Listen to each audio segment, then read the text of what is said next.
Bismillahirrahmanirrahim. Assalamu alaikum dear students. In this lecture, we will be discussing W.B. Yeats' poem The Wild Swans at Coole. Before telling you the summary of the poem, before telling you the storyline of the poem, or before going into the detailed analysis of the poem, I would like to discuss with you the titular significance of the poem because you all know that title is the shortest possible summary of the text. So before jumping deep down into the details of the poem, we will justify this fact that how the title of the poem is justifying the storyline or the details which are there in the poem. The title of this poem is The Wild Swans at Coole. So swan is that bird who can float at the same time on the surface of the water and he can fly in the air at the same time. And the poet is talking about wild swans and he is right now standing at Coole Lake. Coole is the name of the lake and he is standing over there. So now let's get started with the detailed analysis of the poem. The first line goes like this: the trees are in their autumn beauty. So right at the very outset, we are getting this idea that W.B. Yeats, just like William Wordsworth, he is a big fan of nature.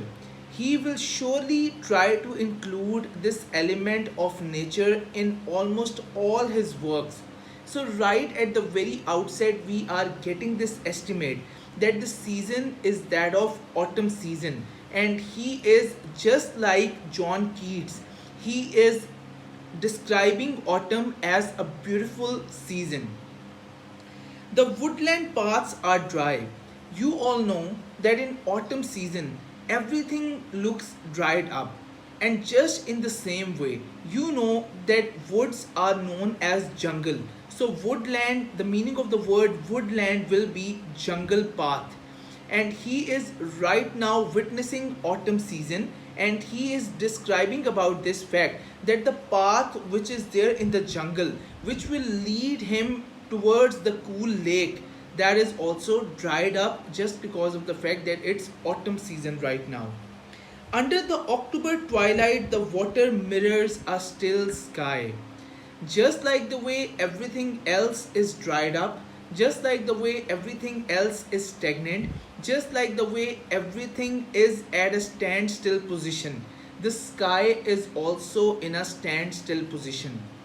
There are no birds in the sky, there is nothing in the sky is clear, the sky is clearly visible, there are no clouds, nothing is there on the sky.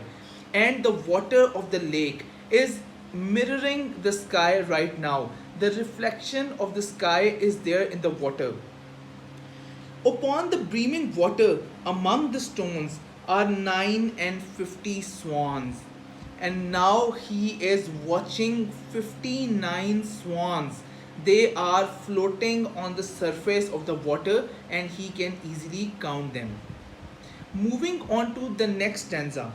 The 19 autumn has come upon me since I first made my count. The poet, while standing on the lake, he is now remembering his past and he is telling himself that 19 years ago, it was 19 years ago when he visited this lake last time. I saw before I had well finished, all suddenly mount and scatter wheeling in great broken rings upon their clamorous wings. So now he is saying that 19 years ago, when I visited this place, these same wild swans, they were present over here, but when he started counting them, this time around, when he is standing on the lake, he can easily count them, that there are 59 swans who are floating on the surface of the water. But 19 years ago, when he came on this place and when he started counting different swans he was witnessing in front of his eyes, those swans started flying over his head in broken rings. So it was very difficult for him to calculate exact number of swans which were present in front of his eyes. But now, after 19 years, when he is mature enough and he is known as an intellectual, W.B. Yeats is one of the best literary figures literary horizon ever witnessed. So now he is one of the best intellectuals and he is standing on the lake, and now after gaining all that maturity, after becoming a mature person, he can count those swans easily. But 19 years ago, when he visited that place, he was unable to count them because those swans, they were in a scattered shape, and when he started counting them, they started flying over his head in broken rings. I have looked upon these brilliant creatures, and now my heart is sore. He is on to the opinion that 19 years ago these creatures were exactly the same. Nothing changed in the physical form of these beautiful creatures, but now my heart is sore. I am an old person now. I am a feeble person now. I am a weak person now. But these beautiful creatures, they are still full of passion, they are still full of energy, they are still full of zeal, they are still full of valor, and they are still full of vigor in themselves. But W.B. Yeats, as he is standing over there, he is onto the opinion that I am a weak old man at this moment of time after 19 years. All's changed since I hearing at twilight, the first time on this shore. The bell beat of their wings above my head trod with a lighter tread. He is on to the opinion that as I am witnessing these swans floating on the surface of the water in front of me, everything in me changed. I can feel their wings, I can feel the voice their wings are making, I can see their movements, I can see whatever they are doing, I can feel whatever they are doing. Everything in me changed, but nothing changed in these beautiful creatures. These beautiful creatures, in the form of wild swans, they are still the same. They are still gorgeous, they are still beautiful, and they are still magnificent as well. Unwearied still, lover by lover, they paddle in the cold, companionable streams or climb the air.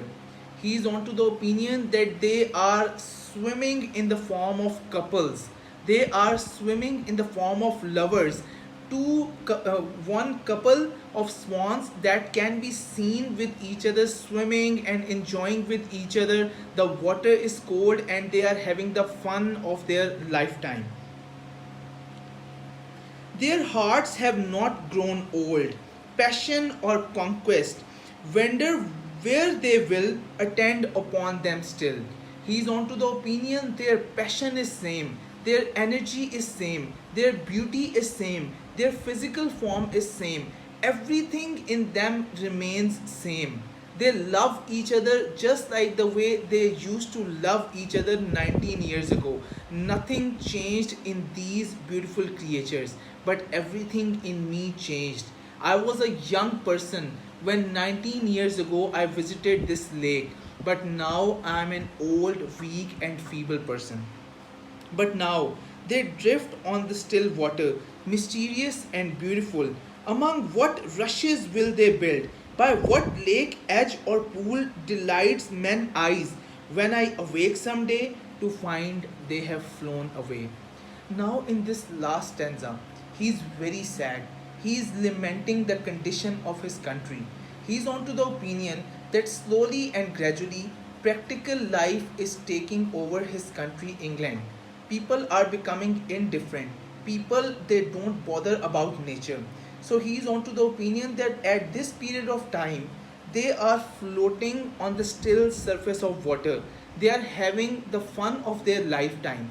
They are here since last 19 years. But now as everything is changing, the old things are taken over by modern things. So now he is on to the opinion that I am having this fear in my heart that one day when I will wake up and one day when I will come back at this place, these swans will not be here anymore. because of the practicality of this world, because the way people are becoming selfish. It's just like the same way you remember that poem, Little Things. In Little Things, the poetess, she's again onto this opinion that people, they don't bother about nature.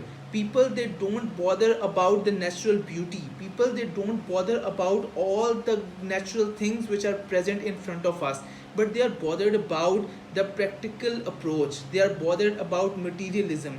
They are bothered about worldly gains. So W.B. Yeats is lamenting on the same point, that the way the country is changing, the thinking standards of the people, they are changing, the approaches, the way they are changing. One day he will wake up and these swans will not be here anymore. The natural objects will not be here anymore. And he is also sad on this fact.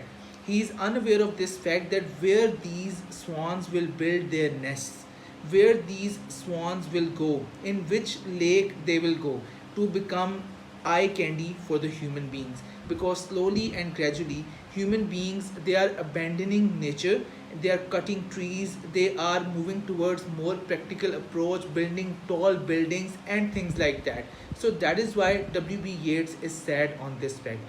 Dear students, this was the detailed analysis of this poem, The Wild Swans at Coole. I hope so that after this lecture there will be no questions in your mind. Even after this lecture, if there are any questions in your mind, you can ask me anytime you want. So I hope so that this lecture was informative for you, and I tried my level best to make things very easy for you. Even now, if you are having any trouble, any questions, you can ask me anytime you want. This is me, Tanzilur Rahman, signing off. Take care. Allah Hafiz.